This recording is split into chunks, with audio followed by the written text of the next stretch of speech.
It's an issue you know I care passionately about. So here is my position, loud and clear. I'm in favour of a nationwide ban on military-style semi-automatic assault weapons and high-capacity magazines.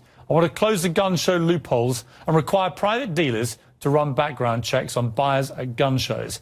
And I'd like to see the President increase federal funding for mental health treatment for all Americans who need it. I think these are entirely reasonable reactions to the outrages that have occurred in America over the last few months. But tonight, I'll go head-to-head with a man who actually wants to deport me for having these very views. And over 104,000 Americans apparently agree with him. That's coming up. Anyone who's watched this show over the past few weeks knows I've taken a pretty strong stand on guns in America. It's not escaped the notice of supporters of gun rights, and it's led to a petition on the White House official website, no less. It's entitled, and I quote, "Deport British citizen Piers Morgan for attacking Second Amendment."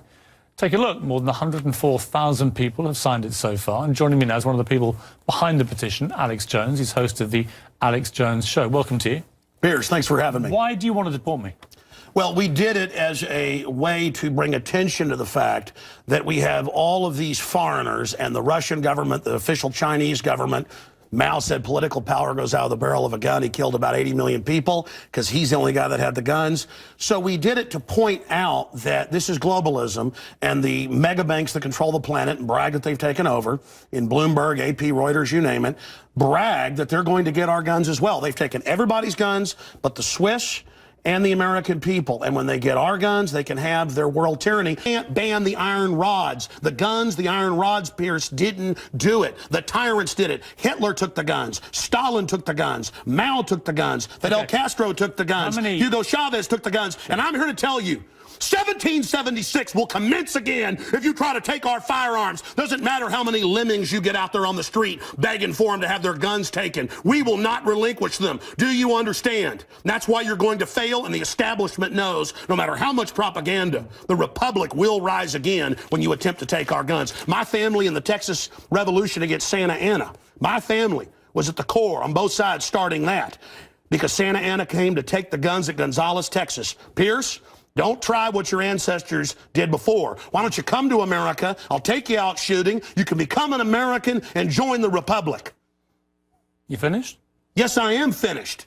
You will not take my right. You go through background checks to get guns. How about Prozac? You know the number one, oh, that's the big sponsor, isn't it? Or that whole class of drugs. Let me ask you a question. Oh, got to cut that off, don't you? Don't want to talk about the U.S. number one cause of death is suicide now because they give people suicide mass murder pills. Let's try and have a debate here. Yeah. Answer me this question. I'm sick of the same old script here, bud. It's fine, bud. How many gun murders were there in America last year? Do you know? There were about 11,458, and about 74% of those were gang-related, gangbangers shooting each other. You get 3,500 to 4,000. That wasn't the question. How many people died from infections in hospitals? 197,000. Let me just ask you a second. That's right. How many gun murders were there in Britain? How many great white sharks? No, how many kill people every year, but they're scared to swim? Right. How many gun murders were there in Britain? A very low amount. I already went over those statistics. Do you know? It was only a few hundred. No. How many gun murders? I actually did pull up the statistics. Here, let me pull them out right here. I figured you'd do that. Gun murders in Britain last year. UK violent crime, capital of Europe. London Telegraph. Here, let me give you more. It's quite a simple question. Well, that's the oldest. You're a very loud man. No, that's the oldest Perry Mason tactic to ask me some little factoid. It's not a little factoid. I already said earlier, We're talking about England has a lot lower gun crime rate because you took all the guns. Let me try exactly my point. But you've got hordes of people burning down cities and beating old women's brains out every day. What a ridiculous They arrest people in England if they defend themselves. That's on record. My God, you've got a total police state. Everybody's fleeing that country because you've had to flee here, bud. Why don't you tell folks? Here. Yeah, you fled here.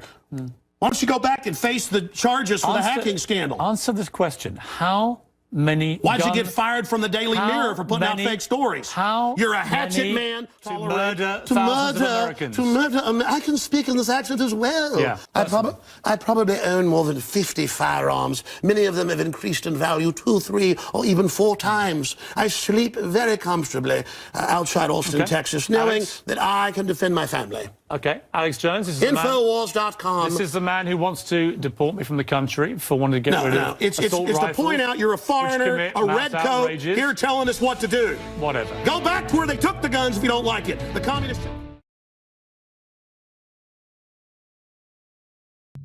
They were all innocent children. Somebody, and it was such a rush, and it was just like that shot of dope. Every time I did it, it was that rush again, and I started chasing that high. Tommy Lynn Sells was once a little boy growing up in St. Louis, but around the age of 14, he says he became addicted to killing.